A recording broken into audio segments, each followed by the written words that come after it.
I think the Fantastic Four just got their swagger back. Oh! Because we just got our first official reactions to the Fantastic. All of these reactions really sound fantastic. And they got me ready to run through a brick wall, man. And I wonder why I think I have CTE. But it ain't all sunshine and rainbows, because some of the reactions aren't so great, but those ones are coming a dime a dozen. And either way, me and you know what we gotta do. We gotta talk about it.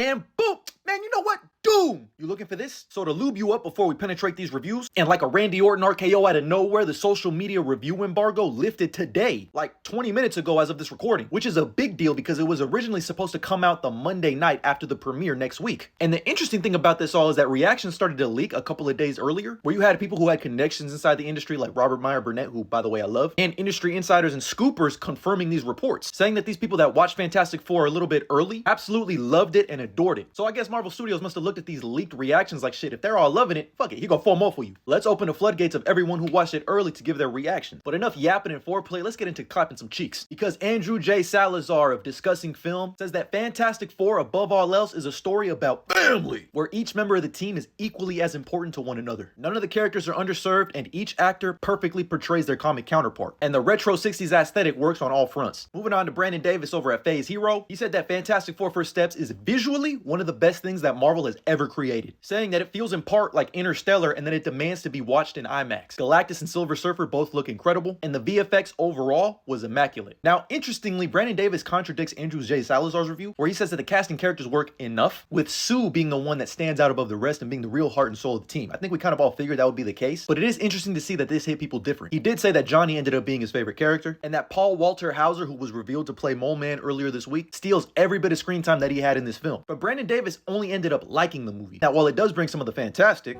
he feels like it could have been more, saying the story didn't really hook him and some of the family beats didn't really work, although the action scenes were great. And overall, he wanted to love it, but only ended up liking it. Now, these first 2 reviews are interesting because Andrew J. Salazar kind of had the reverse feelings on Superman that Brandon Davis had, where Andrew J. Salazar kind of liked it, but Brandon Davis loved it. Moving on to someone else's opinion that I respect, we have Matt Neglia at Next Best Picture. He said that many will say the Fantastic Four First Steps is fantastic, and they'll be right for several reasons. The 4 main cast members are excellent, Michael Giacchino's lively score is instantly memorable, and the 60s retro futuristic production design and dynamic visual effects are a delightful treat rather than an eyesore. The story's focus on the theme of family can feel a bit overdone at this point in the MCU, and the villains aren't the most compelling, but the cast does a lot of heavy lifting to make you deeply care about these characters, their relationships, and the end of the world stakes they face. Combined with Matt Shakman's snappy, confident storytelling, this is an intriguing and satisfying first step for Marvel's new team, easily the best depiction of this quartet on screen to date, as the MCU continues to regain control of this ship and steer closer to Doomsday. I've heard enough. 10 out of 10, no notes. Certified Rotten Tomatoes critic Anthony Gagliardi said that the Fantastic Four is simply fantastic.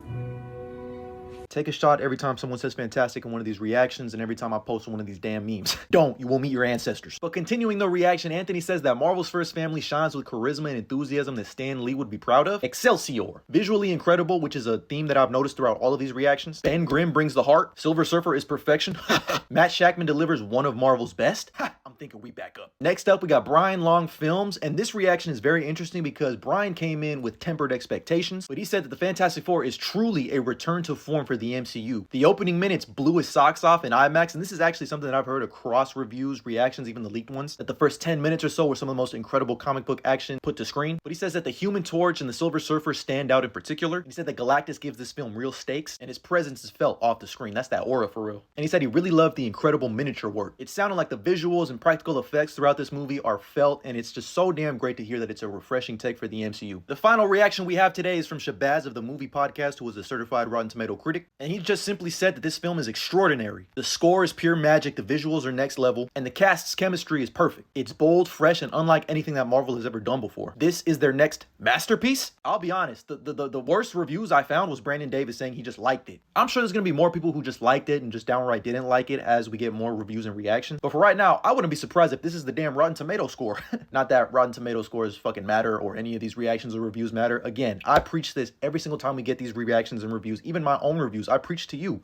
Form your own opinion. I really don't care what anybody else says. Until my eyes and ears have seen and heard this film, me, you, your grandma, your mama, nobody should have their mind made up on a film until they've seen it, experienced it, and have their feelings fleshed out. But that's not to say we can't have some fun and hear what other people are saying about a film and seeing where we land amidst the waves. But so far, so damn good. I'm personally going to be watching the movie on Tuesday, so I can't wait to share my reaction and review for the film because I'm beyond excited for it. My expectations are high, but they are tempered because I've been burned before by MCU in these early reactions. Case in point, Superman, I thought I was going to go in watching a 5-star movie the way people were talking about it, and I still ended up loving it and giving it 4 out of 5 stars, but I wanted to love it more. So I'm hoping that's not the case here with the Fantastic Four. But either way, let me know your thoughts about these reactions down in the comments below, and as always, like and follow for more. What are y'all still doing here? The video's over. There's no more video left. I'm just playing because this is a post-credit scene to tell y'all that there are 2 post-credit scenes very vital to Avengers Doomsday. You're not going to believe them. That's all they really said. I'm excited. I'm hyped. I'm hoping they're as good as the one for the new Avengers, Thunderbolts. Oh my goodness. Doom, doom, doom. I'm going to give them 5 big dooms. Doom, doom, doom, doom, doom, doom, doom, doom, doom, doom, doom.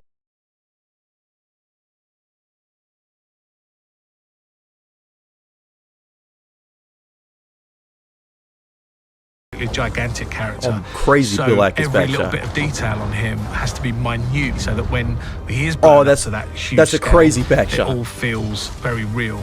With all of these things, what they've done with this world is beautiful. It was just so fun to step into an era that felt so familiar and yet so otherworldly, so nostalgic and futuristic at the same time.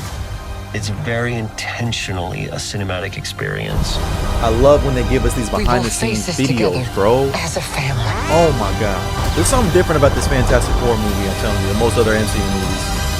I got so much faith in it for some reason. And this right here showed me. And from the jump, when I found out this was going to be in its own universe, set on its own world, I knew right away, oh, Marvel has the creative liberty to do something very different. And actually give us something fresh, something new, something that feels, funny enough, fantastic. Hey, and on top of all this, we also got Michael Giacchino's score, which released last night, bro. And that's, I can't stop thinking about that, bro. Let me just play a little snippet for you guys right now because it's so fire. It's called the Galactus and Silver Surfer Suite, and Michael Giacchino is channeling. He's literally, it's so epic, bro. Michael Giacchino's score for Fantastic Four is epic to the core. And with this one right here, he's channeling his inner John Williams. Let's take a listen. I love how we featured Galactus in this behind the scene video because Galactus's theme in the Fantastic Four score, oh my goodness, bro. There's little homages and hints of the Shin Godzilla score, which is hilarious because in this movie he's gonna be massive. He's gonna be a huge bitch. He's gonna be walking around like a kaiju like we just saw in this freaking video. Roll a clip. But on top of that, I'm loving that they're trying to shoot everything in camera as much as they can. What that basically means is not as much CGI, not as much green screens, actual practical sets, practical costumes. Galactus himself is practical. In the past, he probably would have just been a giant CGI monster that we would have been like, wow, that's dumb. Or a cloud out there looking like he just left Snoop Dogg's crib. So I'm glad to see that they're taking a different approach. Ralph Ineson, the voice actor, I thought he was going to be a voice actor. Nah, he's actually in that damn suit. Now, obviously going to have some enhancements with CGI, but for the most part, they gave him a practical suit. And they built miniatures for him to crush, just like classic Toho Godzilla movies. And the fact that the ship itself is, that's so, I mean, you got to think about it. It's the best space movies that we've seen in the history of cinema, 2001: A Space Odyssey. Obviously, Star Wars used a lot of miniatures, which, you know, if you can use miniatures, I'm all for that. That shit is fire. Even Superman, 1978, used a lot of miniatures. It just helps you ground it in realism to an extent because it's something that you can tangibly touch. Like, you can actually think like, oh shit, I could actually grab Galactus's back. Wow, look at this giant purple planet eater. He's about to step on me. Ah! Herbie's practical too. I'm just like so excited, so ecstatic between this, Michael Giacchino score.